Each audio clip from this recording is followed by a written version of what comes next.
नमस्कार विद्यार्थियों, आज हम पढ़ने जा रहे हैं श्लोक नंबर 33 से नीति शतकम।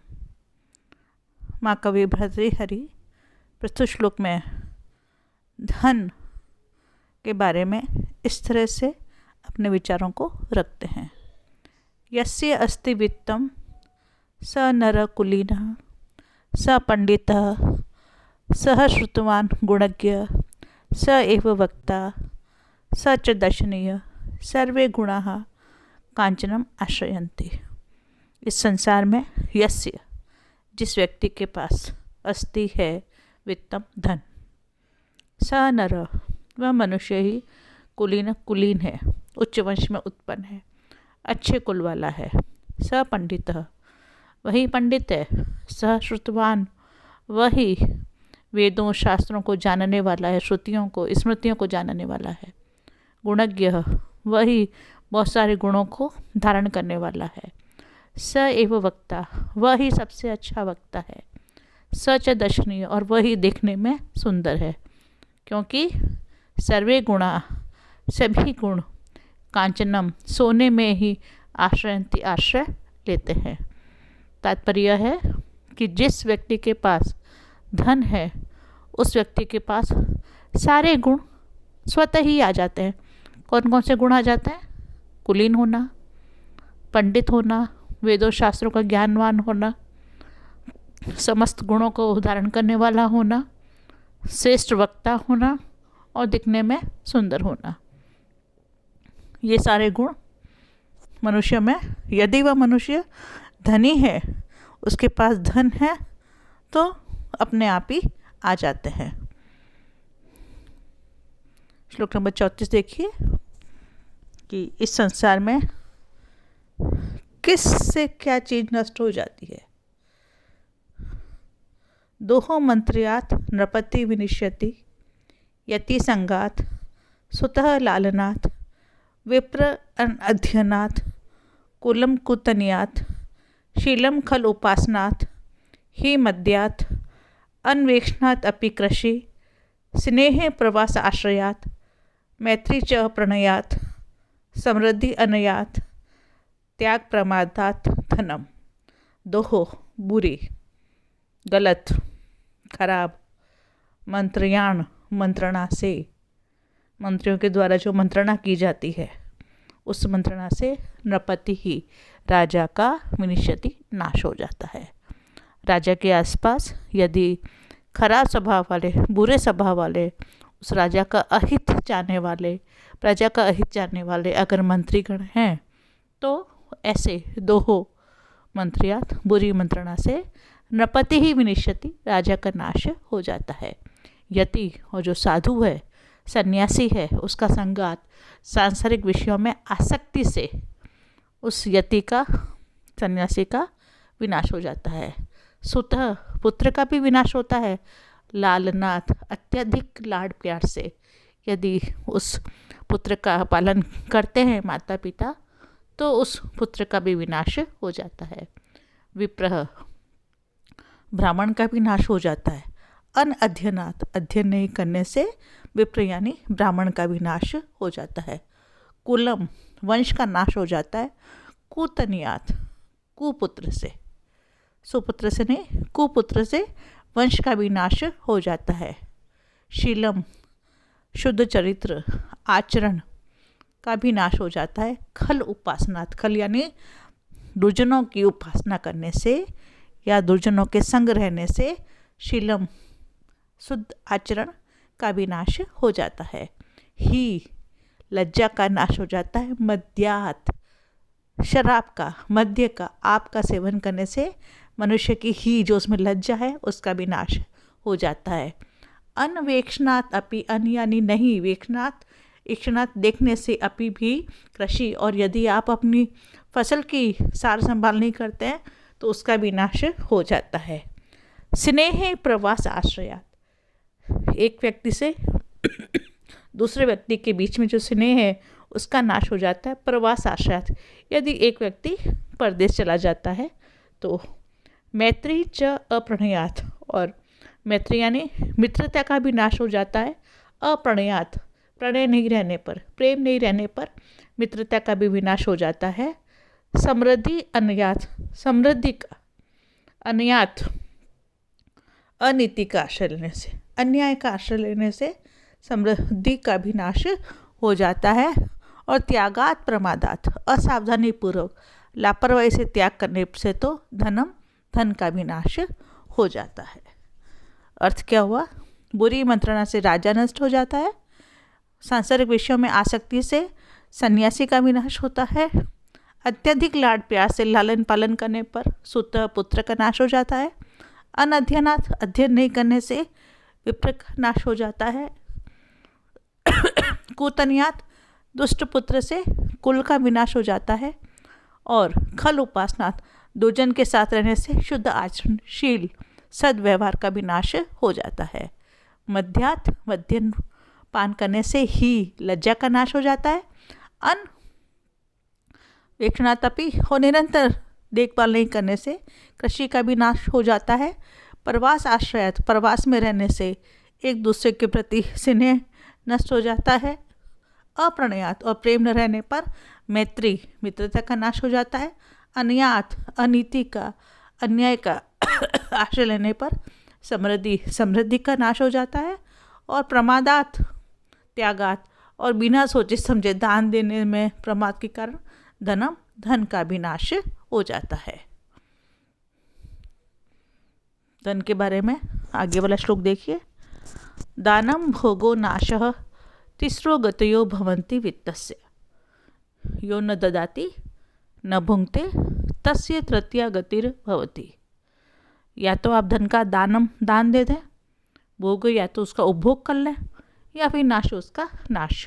तो दान देना, भोगना और नाश हो जाना, तीसरा 3 गतियाँ स्थिति होती है, भवंती होती वित्त से, धन की 3 ही गतियाँ होती है, दान, भोग और नाश। यो न ददाती, यो यानी जो पुरुष, न ददाती दान नहीं देता, न भुंगते न ही उस धन का उपभोग करता है, तस्य उस व्यक्ति के धन की तृतीया गति, तीसरी गति अर्थात कि नाश होना हो जाता है।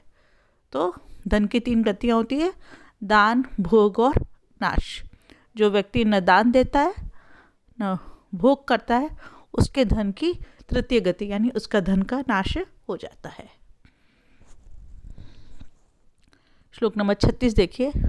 मणि शाण उल्लीढ़ समर विजयी हेति दलित मदक्षिणो नाग शरति सरित आश्यान पुलिना कलाशेष चंद्र सूरत मृदिता बालवनिता तन्निम्ना शोभन्ते गलित विभव च अर्थेषु नरा। इस संसार में कवि स्पष्ट करते हैं कि बहुत सारी वस्तुएं, स्थितियां ऐसी है जो कम होने पर सुशोभित होती है। जैसे मणि, हीरे को, शान के पत्थर पर जब उल्लीढ़ घिसा जाता है, पत्थर के अंदर हीरा होता है, पत्थर बड़ा होता है, घिसते वह कम होता है, तो कम होने पर उसमें से हीरा बाहर आ जाता है। तो कम हुआ हुआ पत्थर यानी हीरा भी शान पर घिसा हुआ सुशोभित होता है। समर विजयी, समर यानी युद्ध में विजय को प्राप्त हुआ हुआ सुशोभित होता है। किससे? हेति दलित यानी अस्त्र शस्त्रों से दलित घायल हुआ समर विजय भी सुशोभित होता है। खून से लथपथ समर विजय भी सुशोभित होता है। युद्ध विजयी, युद्ध जीतने वाला सुशोभित होता है। मद क्षीण, मद जल के बहते रहने से क्षीण कमजोर हुआ नाग श्रेष्ठ गजराज भी सुशोभित होता है। शरदी, शरद ऋतु में सरिता नदी सुशोभित होती है। श्यान यानी कुछ सूखे हुए, पुलिना बालू रेत वाली। शरद ऋतु में सरिता नदी सुशोभित होती है। श्यान पुलिना कुछ सूखे बालू रेत के तटों वाली नदी भी सुशोभित होती है, क्योंकि उसमें पानी उस समय कम होता है, तो जो रेतीले तट है वे उभर कर सामने आ जाते हैं, तो कम पानी के कारण वह भी सुशोभित होती है। कला शेष चंद्र, और कला मात्र से अवशिष्ट द्वितीय का चंद्रमा भी सुशोभित होता है। सूरत मृदिता, बालवनिता, और सूरत काल में मर्दित की गई नवयौवना स्त्री सुशोभित होती है। तन्निम्ना क्षीणता से ही शोभनते सुशोभित होते हैं। गलित विभवा बांट चुके हैं जो संपत्ति, किसमें? अर्थिषु याचकों में, मांगने वालों में, नरा मनुष्य ऐसे। तो अर्थात खान से निकली मणि कांति रहित होती है, मानो पत्थर का सा टुकड़ा हो, किंतु सान पर चढ़ाकर जब उसकी छिटाई कटाई घिसाई होती है तो वो सुशोभित होती है। तब आकार में कम होकर भी वह चमकने लग जाती है। युद्ध में प्रतिपक्षी के शस्त्रों से शतविक्षत होकर भी वीर व्यक्ति युद्ध विजयी होकर सुशोभित होता है। युवावस्था में कपोल स्थल से बहती मद जल की धार से श्रेष्ठ गजराज भी सुशोभित होता है। और शरद ऋतु में वर्षा समाप्त होने पर शरद ऋतु के आगमन के साथ नदियों का जल कम हो जाता है और उनके जो रेतीले बालू का तट है वो सूखे से प्रतीत होते हैं। फिर भी शरदकालीन कम जल वाली नदियाँ कम किंतु स्वच्छ जल से चांदी जैसे चमकते सूखे बालू का तटों के कारण सुशोभित होती है। पूर्णिमा का चंद्रमा तो जगत प्रसिद्ध है, किंतु एक एक कला के क्षीण होते हुए द्वितीय का चंद्रमा भी सुशोभित होता है। श्लोक नंबर 37 देखिए। परिक्षीण कश्चित स्पृहयति यवानां प्रसृतये स पश्चात् संपूर्ण कलयति दरिद्रं तृण समामम्। अतः च अनेकांत गुरुलघुतया अर्थेषु धनीनाम् अवस्था वस्तुनि प्रथयति च संकोचति च। इस संसार में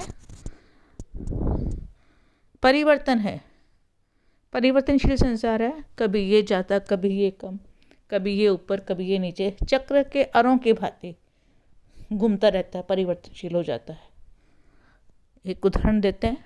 परिक्षीण दरिद्र बना हुआ कश्चित कोई मनुष्य स्प्रयति चाहता है यवानाम जौ की प्रसतये मुट्ठी पर। परिक्षीण निर्धन दरिद्र कश्चित कोई स्प्रयति चाहता है यवानाम जौ की प्रसतये मुट्ठी पर, कि जब वो दरिद्र था एक मुट्ठी जौ के लिए वह तरसता था, चाहता था। सह वही व्यक्ति पश्चात कुछ कालांतर बाद संपूर्ण होकर कलयति समझता है दरिद्रम पृथ्वी को तृण समाम तिनके के समान। स वही व्यक्ति पश्चात कुछ समय के बाद संपूर्ण समृद्ध होकर कलयति समझता है दरिद्रम पूरी पृथ्वी को तृण समाम तिनके के समान। जो पहले एक मुट्ठी जौ के लिए तरसता था, चाहता था, वह जब समृद्ध हो जाता है तो धरित्री पूरी पृथ्वी को तृण समाम तिनके के समान समझता है। तो अतः तो सिद्ध क्या होता है? अनेकांता, अनेक रूपों वाली, गुरु लघुतया कम या अधिकता के कारण, अर्थिषु मांगने वालों में, धनी नाम धनवानों की अवस्था ही वस्तुनि वस्तु को प्रतीयति बड़ा बनाती है, च संकोचति च या फिर उसे छोटा बना देता है। अर्थात धनी नाम धन की गुरु लघुतया न्यूनता या अधिकता के कारण धनी नाम धनवानों की अनेकांत अस्थिर या अनियत व्यवस्था ही वस्तुनि वस्तुओं को प्रतीयति महत्वपूर्ण बनाती है, बड़ा बनाती है, अथवा संकोचति छोटा बना देती है। इति ऐसा। अर्थात वस्तु का मूल्य तो वही होता है, चाहे पृथ्वी का हो या जौ की मुट्ठी का हो। मनुष्य की अपनी हैसियत उस समय क्या है? क्या वो पूरी पृथ्वी को तिनके के समान समझ सकता है, वो इतना धनवान है? या फिर वो इतना दरिद्र है कि वो एक मुट्ठी पर जौ के लिए तरसे? वस्तु का भाव वही रहता है, अवस्था ही उस मूल्य को बढ़ाती है और घटाती है। कब बढ़ाती है मूल्य को? जब वो दरिद्र है तो जौ की मुट्ठी का मूल्य इतना ज़्यादा है, और जब समृद्ध हो गया तो पूरी पृथ्वी मान लो तिनके के समान है, तो यहाँ बस कम हो गई कीमत। इति ऐसा।